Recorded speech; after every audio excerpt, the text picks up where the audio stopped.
Hello again, everybody. If you're like me and you live in the Northeast, you're probably sitting at home with 3 foot of snow outside. So hey, let's do something fun. Grab your detectors, give them the once over, clean them up, check the connections, and I'm going to do some videos showing you some upgrades and things that I'm doing. So today, we're going to put on a handle to the T-Rex sand scoop. So hang with me.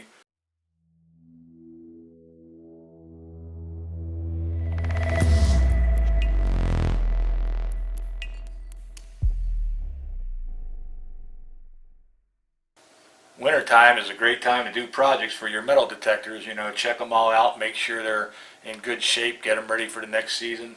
And today is no exception. It is winter and we're going to put a new handle in the T-Rex. This T-Rex is only about a year old, and a lot of people ask me, hey, does stainless steel rust? Even though this is not showing any right at the moment, it will eventually rust. I haven't had this in much salt water, mostly fresh water, but it will rust over the years. But you want to check your whole scoop out, make sure that none of the, this is busted open or it's not bent or dinged up, repaired if necessary. But where it will rust is along these weld joints. Stainless steel is a hard metal, it's a non-porous metal, but when you start welding joints, see this discoloration, you affect the stainless steel and it's not as strong, or the same composition now as it was when it was in a sheet. And so that's where it will rust first. But I didn't have a problem with the rust with this one. The reason I'm replacing the handle on this one is because I noticed that my handle had a hairline crack that went all the way up the grain here, split right with the grain. So what I did was I kind of pried that open a little bit with a screwdriver. I put a bunch of Gorilla Glue in there and I clamped it all back together. And it would probably work fine, but I needed a new handle because the reason I'm replacing it to begin with and the reason it broke is because if you look, this handle is a little too skinny for the receiver, so it wobbles around. I was in a hurry last year and this handle was on sale for $5, so instead of practicing what I preach about quality, I went for the $5 deal, and here we are. So now that it's all glued together, I'll probably saw this off and I'll just use this on another rake or whatnot. I did, however, go to the store and get a new handle. So this is one you can get at Lowe's or Home Depot. I'm not really sure who makes it. I think it's the Ames company, and it may be an ash or it may be a maple, both hardwoods. But as you can see, this fits much snugger once you get it in there, and it's not going to move around as much. So before I get into putting this in and mounting it, one thing I did is I put this on a belt sander and I sanded that down so that it almost is exactly the same angle as that receiver. So keep in mind, if you look at the grain and you look at that angle, okay, you can see the grain is going this way. I didn't angle it that way. That's very important because the handle is much stronger pulling this way, against the grain versus like that. It would break easier. So once you've got it kind of ground down, you don't have to, but it just seems to feel a little better. You can kind of, keep your T-Rex with you. You can either cut it or sand it down. And just kind of eyeball it, make sure it's about right. Then you'll fit it in right here. And make sure it's all the way down. Uh-oh, news breaking, post-editing cut-in. I forgot to mention, if you look on this post or handle, I put that little black mark. The reason for that is I wanted to make sure that this handle went all the way down to the bottom. So you see that? I held it up there, made a mark, and what I had to do was, and I didn't show you, is on the bench sander, very slightly just keep spinning that, and sanding a little bit, spinning and sanding until it just fit perfectly all the way in there, and then the mark goes all the way up. So back to our regularly scheduled program. The next step is you'll need a drill. I've got a little cordless drill here, and I got a small drill bit. You want to drill a pilot hole in that hole for your screw because you want your screw to go all the way in without splitting the wood. Okay, and if you get too fat a screw and split the wood, then that'll happen. So the next thing you'll need for this project is these screws here. They're number 10 screws by 1 inch. You could probably get away with 1.5 inches. If you could find 1.25 inches, that's great. But number 10 is the thickness of the screw, and 1 inch is how long it is. So So if you look at this screw, it's got that type of head right there that's kind of V-shaped, countersunk, which will match this countersunk. When I drill my little pilot hole, then I can screw that in without stripping the heads off the screw. This is a little bit thicker than the screw that the T-Rex came with. I believe it came with a number 8. So they get thicker as you go up in number. So those are available at Lowe's or Home Depot. You know, sometimes you can buy just one. I had to buy a little packet. So once again, that's what the packet looks like. Okay. Now another thing I did with this handle, and I'm going to do here real quick, is not only did I take this end and put it 20 degree, but on the opposite side of this handle, if you look right here, on the other side, I took the belt sander and I did just a little bit where my thumb is. And the reason I did that is so obviously when you're in the water and you don't see the top of the handle, I can feel it and know exactly where the front or the back of my scoop is at any given time. This is the type of Gorilla Glue that I used. It's an epoxy glue. I used that for the other handle because it really works well, but I'm also going to be using this on my XP Deus. I have a little control box. I'm going to make a video next. That's my next project for winter, so I'll be showing you that. And the last thing I bought for this project, which is optional, is plasti dip, which I'm going to dip the end of the handle in. It shows yellow here, but on the cap it'll be black. This is over by the spray paint section in Lowe's, so get you that.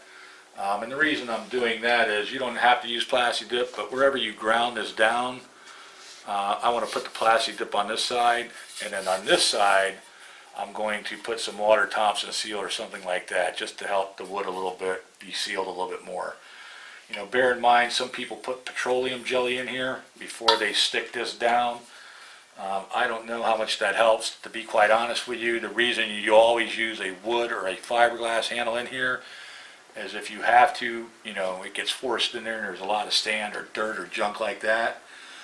Basically, you can take a wood auger bit and drill that out, and then, you know, take a chisel or whatever and knock it out and get it out.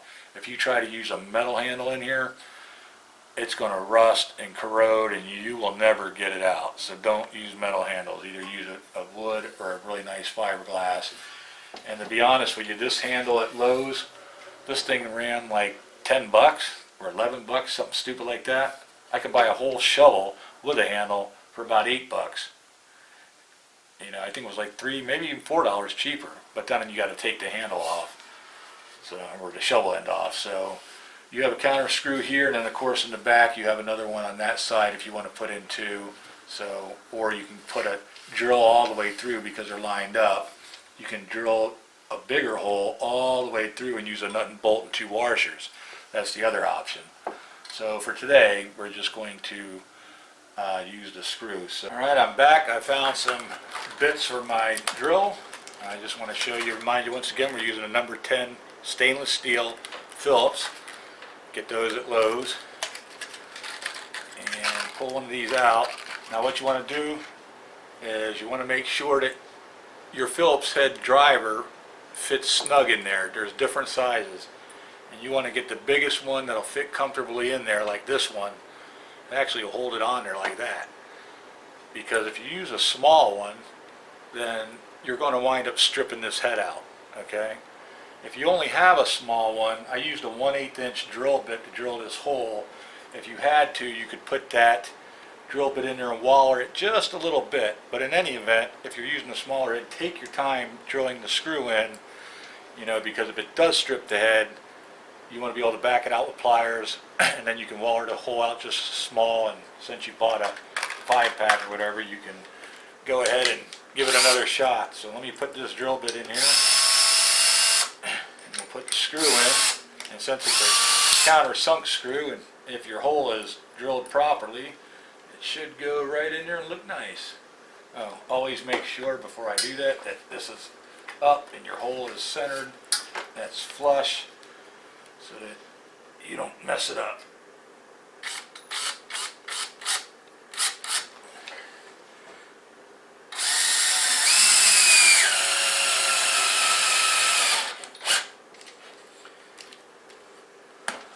So we've got the head attached.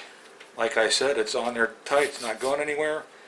I will unscrew this and put water Thompson seal on this part here and make sure that that wood, you know, it's not going to cure anything, but it's going to keep it water sealed. And the next part of this project is I'm going to put some plastic dip over this side so you can see that that's the way it sits, and on the opposite end, on the back, I can tell where the back is because I put that little thing. Let me set up the plasti dip, and then we are now set up and ready to use the plasti dip. This is in the paste spraying aisle at Lowe's or Home Depot. You'll see it's just a simple open can. I placed some paper here on my work surface, and also on the other side of this table that you can't see, I'm going to lay the handle down once I dip it in. There's a big box with paper in it so that I don't get anything, you know, this plastic dip doesn't drip all over stuff. You know, you don't want to get the wife upset inside the house. If you're out in the garage or something, you could use a coat hanger or some wire or string or whatever, and once you dip this in, just, you know, hang up your T-Rex and just let it sit there until it dries. So opening this can, and we'll shake it up a little bit. I think you have to shake it up. And I'm going to be real careful not to get this can spilled all over, hopefully. And there it is, the black plasti dip. Now if I had little tools, I could just put that in there and go really far down. But as you can see in here, I don't know if you can see that, I don't have a whole lot of room to work with.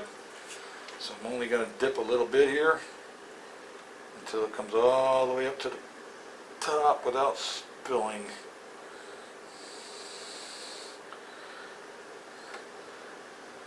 I can just let it drip like that.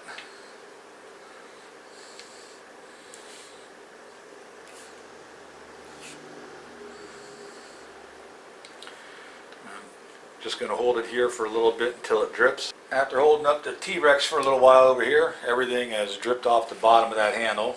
I got a little napkin very carefully wiping around this lid here. You don't want to get this plastic dip on because it's a real pain to get off. And put the little plastic lid back on.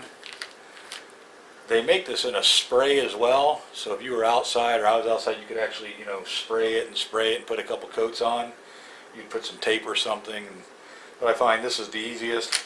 So now that I've broke open this new can for this shovel, I'll go and do my other diggers, and then I'll do a couple other little tools that I have and use a bunch of it. But as you can see, everything is here on this piece of paper. That did its job. The back here is still drying, but you can see how nice that looks. It just, you know, uniformly went around. And that covers that end pretty nice. So I'm going to let it sit there and dry for a couple hours. And that concludes how to put your T-Rex all together, or your favorite sand scoop with your wooden handle. Same applies if you had a fiberglass handle. I do want to point out once again, do not use a metal handle. Metal handles, it will get sand and dirt and corrosion, and you will never get it out. So you all have a great day. Thanks for watching. We hope you enjoyed this video. If you did, there'll probably be another one popping up over here for you to watch. Or you can always hit our subscribe button that pops up here, or the little button down there. Don't forget, leave your comments down below, and I'll try to answer you when I can. So you have a great day. Like our video, share it on Facebook or your favorite social site, and we'll catch you the next time around.